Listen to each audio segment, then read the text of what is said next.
jste někdy seděli u večerního stolu nebo v tiché místnosti s rodinou a náhle pocítili ten nutkavý pocit vyčistit si hrdlo?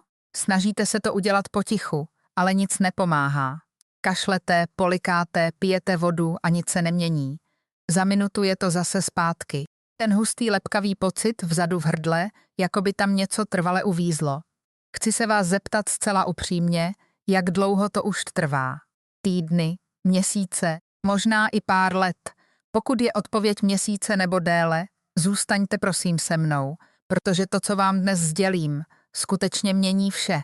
Většina lidí si neuvědomuje, že ten hlen v hrdle, to neustálé nutkání čistit si hlas, není problém hrdla. Není to problém plic. A téměř jistě to není to, co vám řekl lékař při poslední návštěvě. Skutečná příčina se skrývá na zcela nečekaném místě a jakmile vám ukážu, odkud to pochází a proč to vaše těťo dělá, vše začne dávat smysl. Co je důležitější, budete mít skutečný plán, jak s tím něco udělat. Jsem doktorka Anna Nováková a dnes si povíme o něčem, co trápí miliony lidí starších 60 let. Přesto je to jeden z nejčastěji chybně diagnostikovaných, nepochopených a nesprávně léčených zdravotních problémů, se kterými se ve své praxi setkávám. Zůstaňte prosím se mnou, protože ta nejdůležitější část přichází velmi brzy. Začnu tím, co jste pravděpodobně už zkoušeli, protože vím, že jste zkoušeli různé věci. Nejste někdo, kdo jen sedí a trpí. Měli jste zázvorový čaj, možná med s citronem, možná jste používali inhalátor s párou nebo pastilky na hrdlo z lékárny. Někteří z vás šli k lékaři a bylo jim řečeno, že jde o alergie. Jiným bylo řečeno, že jde o postnasální sekreci. Někteří dostali antihistaminika nebo nosní spreje a i když možná trochu pomohli, ten hustý tvrdohlavý hlen se vždy vrátí. Mám pravdu? Máte pocit, že vedete tento boj již dlouhou dobu a nic skutečně nevyhrává. Důvod, proč nic nezabírá, je ten, že každý z těchto prostředků léčí příznak, nikoli příčinu. Je to jako vytírat kuchyňskou podlahu, zatímco za zdí pomalu teče potrubí. Můžete vytírat do nekonečna, ale dokud neopravíte potrubí, podlaha nikdy nezůstane suchá. A dnes to potrubí najdeme. Než půjdu dál, chci, abyste pro mě něco udělali. Napište do komentářů, jak dlouho se s tímto hlenem v hrdle potýkáte. Čtu každý komentář a opravdu chci znát vaši zkušenost. V tom nejste sami a sdílení nám všem pomáhá lépe to pochopit. Pojďme si tedy říct skutečný příběh. Většina lidí předpokládá, že pokud máte hlen v hrdle, pochází z dýchacího systému, z nosu, dutin nebo plic. A ano, někdy tomu tak je. Nachlazení, skutečná alergie, život v prostředí s velkým množstvím prachu nebo znečištění. To vše může způsobit přechodnou tvorbu hlenu. Ale zde je to, co odlišuje přechodný problém s hlenem od chronického. Nachlazení trvá maximálně 7 až 14 dní. Skutečná sezónní alergie se zlepší, když se sezóna změní. Ale pokud máte tento hustý hlen, toto neustálé čistění hrdla, tento pocit něčeho uvízlého déle než 4 až 6 týdnů, a pokud nemáte horečku, žádné typické příznaky nachlazení, žádný zjevný sezónní vzorec, tak máte co dočinění s něčím zcela jiným. A to, co vám nyní řeknu, se málokdo mimo ordinaci specialisty dozví řádně vysvětleno.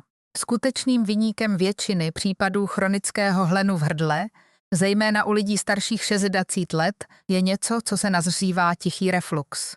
Chci zde být velmi jasná, protože když většina lidí uslyší slovo reflux, okamžitě si myslí na pálení žáhy, ten pálivý pocit na hrudi po vydatném jídle. A právě zde nastává záměna, protože tichý reflux je zcela jiný. Ve skutečnosti některé výzkumy naznačují, že více než polovina lidí s tichým refluxem nikdy nepocítí žádné pálení žáhy. Vůbec žádné pálení na hrudi. Žádné, proto se nazývá tichým. Připlíží se bez varovných příznaků, které byste normálně očekávali. Vysvětlím vám, co se skutečně děje uvnitř vašeho těla a použijí k tomu velmi jednoduchý obrázek. Váš žaludek je jako zásobník plný neuvěřitelně silné trávicí kyseliny. Mezi tímto žaludkem a jícnem, což je trubice přenášející potravu dolů z hrdla, je chlopeň, svalový kruh, který se otevírá, aby pustil potravu dovnitř, a pak se pevně zavírá, aby kyselina nemohla uniknout. Představte si to jako jednosměrnou bránu. U mnoha lidí, zejména s přibývajícím věkem a shromaděním určitých životních návyků, začne tato chlopeň slábnout. Neuzavírá se tak pevně, jak by měla.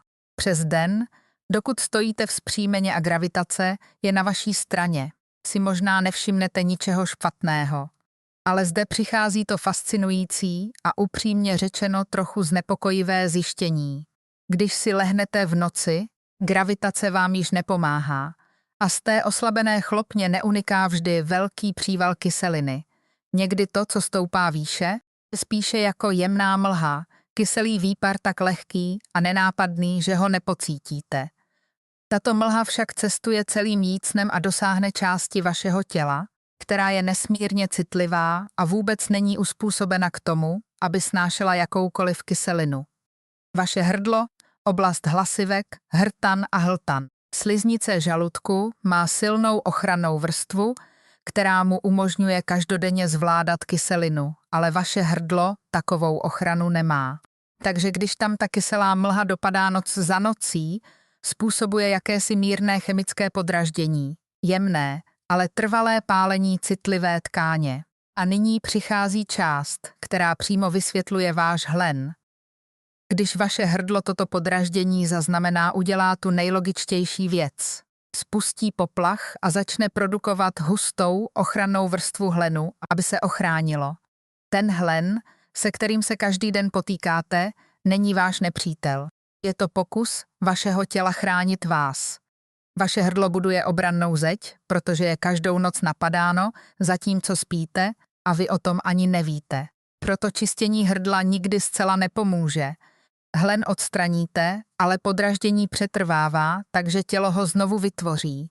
Vyhráváte bitvu, ale prohráváte válku, protože skutečný boj není v hrdle vůbec. Je v trávicím systému.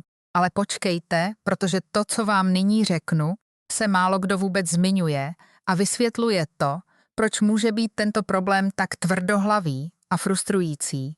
V žaludku žije enzym rozkládající bílkoviny, který se nazývá pepsin. Jeho úkolem je rozkládat bílkoviny v potravě. Uvnitř žaludku, kde patří, je naprosto užitečný. Ale když dojde k tichému refluxu, pepsin cestuje spolu s tou kyselou mlhou nahoru a usazuje se na sliznici hrdla. Tam tiše čeká, téměř jako by spal, dokud ho něco neprobudí. Co probudí pepsin? Cokoliv kyselého, co sníte nebo vypijete. Ranní káva, sklenice pomerančového džusu, omáčka na bázi rajčat, dokonce i šumivá minerální voda. Ve chvíli, kdy se něco kyselého dotkne vašeho hrdla, pepsin se aktivuje. Protože v blízkosti nejsou žádné potravinové bílkoviny k rozložení, začne působit na bílkoviny ve vlastní tkáni hrdla. V podstatě způsobuje mikropoškození sliznice, na které sedí. Tělo to zaznamená, spanikaří a zareaguje produkcí ještě většího množství hlenu, aby se pokusilo oblast ochránit. A kolotoč se točí dokola, dokud neřešíte skutečnou základní příčinu. Mám pacientku, milou ženu jménem Markéta. Je jí 67 let a je v důchodu. Přišla ke mně po 2 letech toho, co pisovala jako pocit permanentně uvízlého golfového míčku vzadu v hrdle. Navštívila 3 různé lékaře. Jeden jí řekl, že jde o alergie, druhý diagnostikoval postnasální sekreci, třetí naznačil úzkost. Zkoušela antihistaminika, nosní výplachy, zvlhčovače vzduchu, každý čaj, jaký si dokážete představit. Nic nepomáhalo. Si přede mnou sedla a podrobně popsala své příznaky, okamžitě jsem ten vzorec rozpoznala. Hlen byl horší ráno. Hlas měla při probuzení mírně chraplavý. Každou noc spala na zádech a každé ráno pila sklenici pomerančového džusu, protože si myslela, že je zdravý. Když jsme se zaměřili na tichý reflux, a za chváli vám přesně ukážu jak, Přibližně za 6 týdnů mi Markéta řekla, že se jí hrdlo cítí čistší než za celé roky. To je síla nalezení správné příčiny. Pokud vám to dává smysl, pokud přikyvujete a říkáte si, že to zní přesně jako to, co prožíváte, stiskněte prosím tlačítko líbí se mi. Opravdu mi to pomáhá oslovit více lidí, kteří tyto informace potřebují. Pojďme si tedy promluvit o tom, co skutečně můžete udělat, protože pochopení příčiny je jen polovina bitvy. Druhá polovina spočívá v tom, skutečný praktický plán, který můžete začít uplatňovat ještě dnes, a ten vám chci poskytnout. První věc, berte to prosím vážně, protože je to pravděpodobně ta jediná nejúčinnější změna, kterou můžete okamžitě udělat, je zvýšit čelo postele. Nikoli polštáře, ale celou horní část lůžka. Když si navrstvíte polštáře pouze pod hlavu, ohýbáte pouze krk dopředu, což může věci dokonce zhoršit. Potřebujete zvednout celou horní část spací plochy tak, aby vaše tělo bylo na mírném sklonu. Docícíte podložením noh u čela postele něčím pevným a stabilním, dřevěnými špalky, silnými knihami, čímkoliv, co vám dá výšku přibližně 15 až 20 cm. Někteří lidé jako užitečnou pomůcku nacházejí speciálně tvarovaný klínový polštář. Tato jedna změna, využití gravitace během spánku, aby kyselá mlha zůstala tam, kde patří, pomohla mnoha mým pacientkám a pacientům zaznamenat výrazné zlepšení již po několika dnech. Pokud z tohoto videa nevyzkoušíte nic jiného, zkoušejte to dnes v noci. Druhou věcí, kterou chci, abyste zvážili, je poloha při spánku. Mnoho studií naznačuje, že spaní na levém boku může pomoci udržet obsah žaludku níže a dále od té chlopně v horní části žaludku, a to díky způsobu, jakým je žaludek uvnitř těla tvarován. Pokud spíte na pravém boku nebo na zádech, zkuste přejít na levý bok a sledujte, zda v průběhu následujících týdnů zaznamenáte rozdíl. Nyní si promluvme o jídle a jeho načasování, protože zde si mnoho lidí nevědomě zhoršuje stav. Téměř každému pacientovi s tichým refluxem dávám jedno pravidlo, a toto. Snažte se nejíst nic, a myslím tím vůbec nic, včetně malých svačin, alespoň 2 alpel až 3 hodiny předtím, než si lehnete. Váš žaludek potřebuje čas, aby se správně vyprázdnil, než mu odeberete výhodu gravitace.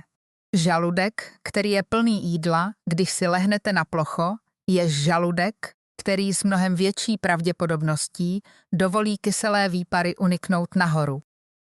A to je jednotničná změňcovňacová spolu se zvednutím postele může přinést pozoruhodný rozdíl. Pokud jde konkrétně o večerní jídlo, méně je skutečně více. Velké, těžké a tučné večeře trvají žaludku dlouho, než je zpracuje. Zkuste, aby vaše večerní jídlo bylo nejmenší a nejlehčí za celý den. Přemýšlejte například o libových bílkovinách, jako je kuřecí maso nebo ryby, jemně vařená zelenina a střídmé porce. Těžší a výdatnější jídla si nechte na oběd, kdy máte před sebou zbytek dne v pohybu. Ní chci podělit o něco důležitého ohledně určitých potravin a nápojů, o kterých mnoho lidí s tímto onemocněním zjišťuje, že jejich příznaky zřetelně zhoršují. Patří sem káva, alkohol, sycené nápoje včetně minerální vody, čokoláda, máta, citrusové ovoce a džusy, rajčatové potraviny, velmi pálivá jídla a cokoliv smaženého nebo velmi tučného. Chci zde být opatrná, protože každý je jiný a vaše zkušenosti se mohou lišit. Pokud jste však ochotni provést experiment, někteří lidé zjistí, že je velmi nápomocné tyto položky na 3 až 4 týdny výrazně omezit nebo dočasně vyřadit a sledovat, zda se jejich hlen v hrdle zlepšuje. Berte to jako osobní vyšetřování. Sbíráte informace o vlastním těle. Zde je tip, který mnohé překvapí. Máta, přestože se zdá uklidňující, může ve skutečnosti uvolňovat tu ochrannou hlopeň v žaludku, čímž potenciálně zhoršuje reflux. Mátový čaj Mátové bonbony a žvíkačky s příchutí máty tedy nemusí pomáhat tak, jak si myslíte. Na druhou stranu heřmánkový čaj bez přidané máty je něco, co mnoho lidí považuje za skutečně uklidňující a hojivé pro oblast hrdla. Zázvorový čaj připravený z čerstvého zázvoru, nikoli sladké komerční verze, je další možností, kterou někteří lidé nacházejí jako nápomocnou při podpoře trávení. Nejsou to zázračné léky, ale jako součást širšího přístupu mohou nabídnout určitou úlevu. Zde je malá technika, která může pomoci neutralizovat kyselé prostředí v hrdle, zvláště užitečná hned ráno, kdy vaše hrdlo právě strávilo noc vystavenou té kyselé mlze. Vezměte malé množství jedlé sody, přibližně čtvrt až půl čajové lžičky, rozpuste ji ve sklenici teplé vody a klokejte přibližně 30 sekund. Nepolikejte ji. Alkalická povaha jedlé sody může pomoci dočasně neutralizovat kyselé prostředí v hrdle a může pomoci deaktivovat část toho pepsinu, o kterém jsme mluvili. Mnoho mých pacientek a pacientů to považuje za překvapivě účinnou součást ranní rutiny. Pokud jde o hydrataci během dne, dobře hydratovaný je skutečně důležité, protože to pomáhá udržovat hlen řidčí a se snáze zvladatelný. Tip pro vás, zde je popíjet vodu průběžně během dne mezi jídly, nikoli pít velká množství najednou k jídlu. Záplava žaludku během jídla ho může způsobit, že se rozšíří a bude vyvíjet dodatečný tlak na tu chlopeň. Ještě jedna věc, na kterou chci upozornit a která je zcela přehlížena. Stres. Vím, že to zní nesouvisejícím způsobem s problémem hrdla, ale některé výzkumy naznačují, že chronický stres a úzkost mohou zvýšit množství kyseliny, kterou váš žaludek produkuje, a také ovlivnit funkci té ochranné chlopně. Skutečné snížení úrovně stresu není jen dobré pro vaši mysl, může přímo pomáhat vašemu hrdlu. Ať už je to každodenní procházka, jemná dechová cvičení, čas s lidmi, které milujete, modlitba, meditace nebo jednoduše tichá činnost, která vám přináší radost. Dejte jí přednost. Berte to jako součást vašeho léčebného plánu, slovo varování, které považuji za velmi důležité sdělit. Prosím, nepřestávejte jen tak užívat žádné léky, které vám předepsal váš lékař, na základě čehokoliv, co uslyšíte v tomto videu nebo kdekoliv jinde online. Pokud vám lékař předepsal léky a máte k nim dotazy, správným krokem je vrátit se k lékaři a vést ten rozhovor. To, co dnes dílím, jsou vzdělávací informace určené k doplnění odborné lékařské péče, nikoli k její náhradě. A chci být také upřímná. Tichý reflux ve svých přetrvávajících formách někdy skutečně vyžaduje odborné vyšetření a léčbu.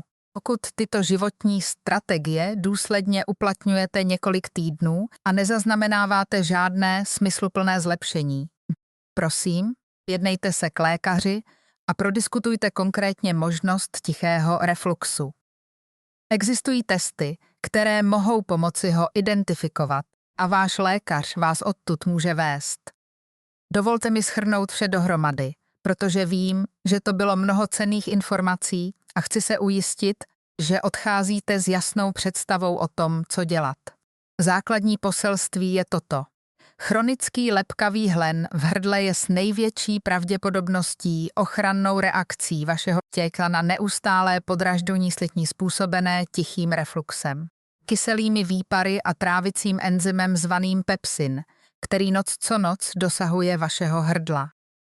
Cesta vpřed nespočívá v léčbě samotného hlenu, ale ve snížení tohoto základního refluxu a vytvoření prostředí, které vašemu hrdlu umožní se zahojit. Začněte dnes v noci nejjednodušší a nejvýkonnější změnou. Zvedněte čelo postele a dejte si poslední jídlo nebo svačinu alespoň 3 hodiny před ulehnutím.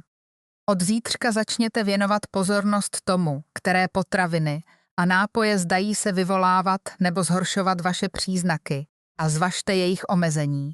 Zařaďte ranní kloktání jedlou sodou, popíjejte vodu průběžně během dne a buďte k sobě trpěliví. Skutečné uzdravení vyžaduje konzistentní úsilí po dobu týdnů, nikoli dní. Ale konečně řešena příčina namísto pouhého příznaku, mnoho lidí začíná pozorovat, že jejich hrdlo se začíná smysluplně čistit a ten vyčerpávající kolotoč neustálého čistění hrdla se začíná zmírňovat. S tímto problémem se potýkáte již dlouhou dobu a zasloužíte si skutečné odpovědi a skutečný plán. Upřímně věřím, že pochopení toho, co se skutečně děje ve vašem těle, je tím nejposilovacím, co vám mohu dát, a nyní toto pochopení máte. Ráda bych od vás slyšela. Napište do komentářů, odpovídá to vaší zkušenosti? Slyšeli jste někdy dříve o tichém refluxu? Váš příběh může být přesně tím, co jiný člověk čtoucí komentáře potřebuje slyšet, aby se cítil méně sám. Pamatujte, toto video slouží pouze pro informační a vzdělávací účely. Vždy se poraďte se svým osobním lékařem před provedením jakýchkoliv změn ve svém zdraví.